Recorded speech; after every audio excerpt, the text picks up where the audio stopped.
Joining me now from Paris is Emmanuel Todd. He is a historian. He's at the National Institute of Demographic Studies. He's also the author of the best-selling book, After the Empire, an essay on the decomposing American system. I'm pleased to have him on this broadcast from Paris. Welcome. Yep.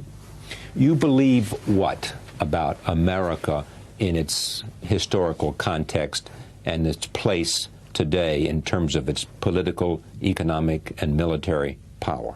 Well, I think people take an exaggerated view of American power. I think America is still very powerful, militarily speaking, but that there is a tremendous relative economic decline in America, and that I think globally the European economy is getting much more important and a bit frightening for America. And what's more, it's not what I'm interested in is not so much or simply relative economic power as the new thing, the really new thing, which is the new dependence of America on foreign trade and foreign capital. I mean, what we've witnessed during the 90s, in that period where people were talking about the extraordinary dynamism of the American economy, what actually happened is the emergence of an enormous trade deficit, which went up from $100 billion to $500 billion now, and which implies that every day America needs $1.5 billion influx of foreign capital to sort of keep afloat.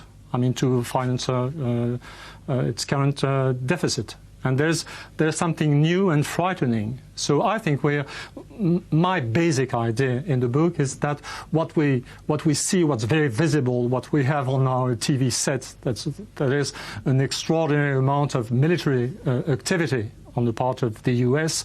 is really something that tried to compensate for the new kind of economic weakness and a new kind of economic dependence that's typical of America. You believe, with that view of the economy, that the United States foreign policy and its military excursions, invasion of Iraq, is an effort to conceal its economic weakness? Oh yes, very much so. I'm not. So Iraq was not about weapons of mass destruction.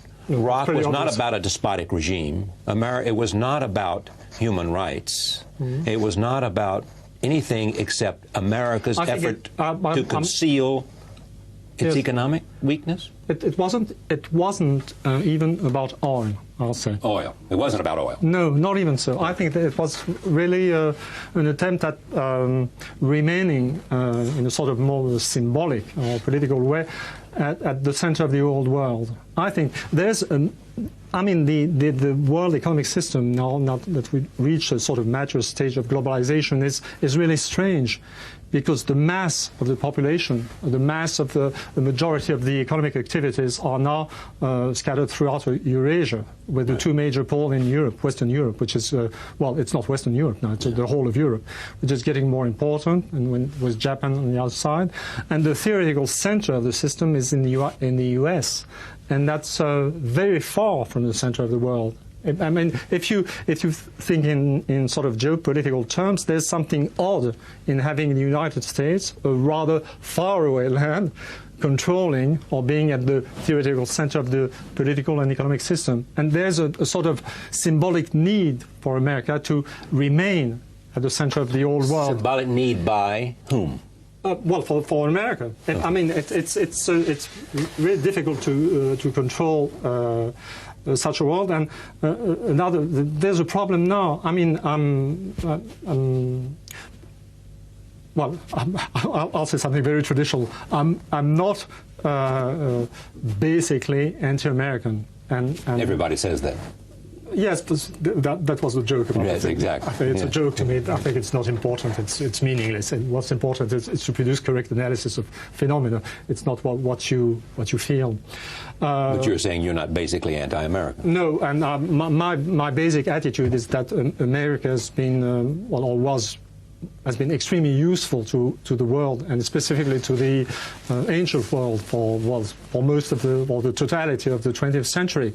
America's the country we call for rescue when we were supposed to. That's true. That was true. I mean, America was a tremendous help in fighting Nazism, communism, and all that. Yeah. And so it developed a kind of specialization in fighting against totalitarian regimes. Well, also there was Afghanistan, and also there was Kosovo, and also there was Bosnia, and so we're moving to less and less important problems. And what I was about to say is that what I was about to say is that the old world needed America.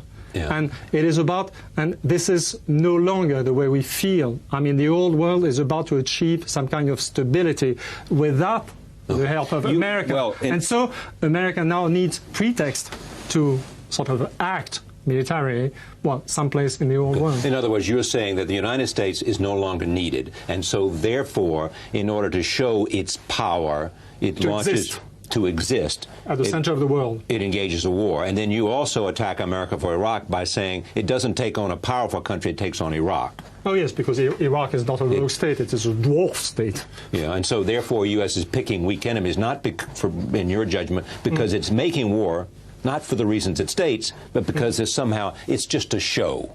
You believe that? Oh, yes, absolutely. That it had nothing to do with the reasons that were debated in the Security Council, that the reasons that were argued. This is exactly what I mean, this is exactly what I think, but I'm talking about a kind of systemic logic. I'm talking about America. I'm not talking about specific persons. It's a sort of a sociological analysis. What's the difference in specific persons? I don't know. I can't tell how conscious of this the American administration is. I won't produce judgments on such and such. I hear what you're saying. You're not saying that George Bush went to war because it's a systemic logic. You know, you're saying that George Bush may very well and Donald Rumsfeld and Dick Cheney went to war for all the reasons they said. I'm quite sure that Bush thinks oil is very important. Well, but do you doubt that he thinks it was very important to liberate Iraq? Absolutely. Of course he did. He thought it was important. I don't think so. No, I'm not quite sure. No. Okay, you're not sure. So you think he did it for cynical reasons? I'm an historian, and the kind of history I'm doing tries to avoid judging people. Which is demographic it's sort of I study masses and systems, and I'm rather have no opinion. Okay. Well, here is what you also believe, if I understand you. Part of it is in this book, soon to be published in the United States.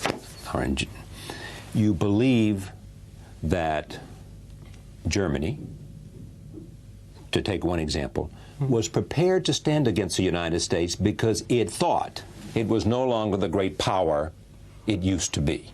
Well, that's exactly what happened. To me, what the most important aspect of the crisis we've just been through, which is, I think, only beginning, is not what happened in Iraq, but the German no. France is not as important as Americans tend to think these days. I mean, I'm sorry, we're in Paris, and now you have a Frenchman telling you that France is not as important. I think Gilles made a great show, and I rather approve of the French attitude. But I mean, the important, as an historian, the major thing is the German no. And why is that important? Because I mean, the tradition and the way the true American strategic system was control of the two major industrial powers in the old world, Germany and Japan. I mean, the two countries that were beaten during the Second World War, heavily bombed, and then reconstructed. And the basic assumption, I think, in Europe and in America also was German obedience somehow. And now we've got Germany, entering history again as an independent actor, and from my point of view, on the good side. So it's an entirely new thing, and it is a major step toward European autonomy or independence. Well, as long as Germany was sort of was in a state of submission toward the United States, nothing was possible in Europe. The thesis is that America is at the apex of its power and the decline has begun. begun. It is the end of the empire, or after the empire. And it is already a very noisy decline. And that, in fact, the Iraqi invasion and that war, and that successful military war, and the opposition to it shows to you, that there is the possibility of an anti-Americanism. Anti-Americanism is it sort of evokes cultural worldwide. things. I think this must be looked at from a sort of I would say without feeling in some way. It's a question of national interest. It's a question of power. It's not a cultural conflict. It's really a problem of balance of power, military power, economic power, and what I think the most likely occurrence will be the emergence of a multipolar world. I think the Europeans will have to, as I was saying, reach some kind of agreement with the Russians, but that doesn't mean becoming anti-American. It's simply that America is perceived now and is becoming. It's not only a matter of perception. It's not a matter of feeling. But the fact is, the major factor that Europeans have to take into account now is that they used to think of America as I would say a peace-producing nation, as a factor for order and so on. And now America is perceived as a troublemaker. And we've got to find a solution and sort of to obtain from America that sort of becomes peaceful and reasonable again. But it's nothing to do with culture or feeling. There's no judgment. Personally, I feel much closer to Anglo-Saxon culture generally, or American culture more specifically, than to Russian culture. But I would strongly favor an entente with Russia for reasons of balance of power. This is something entirely different, and it has nothing to do with the thing we call anti-Americanism. Okay. Emmanuel Todd, thank you. Thank you. It's good to have you here.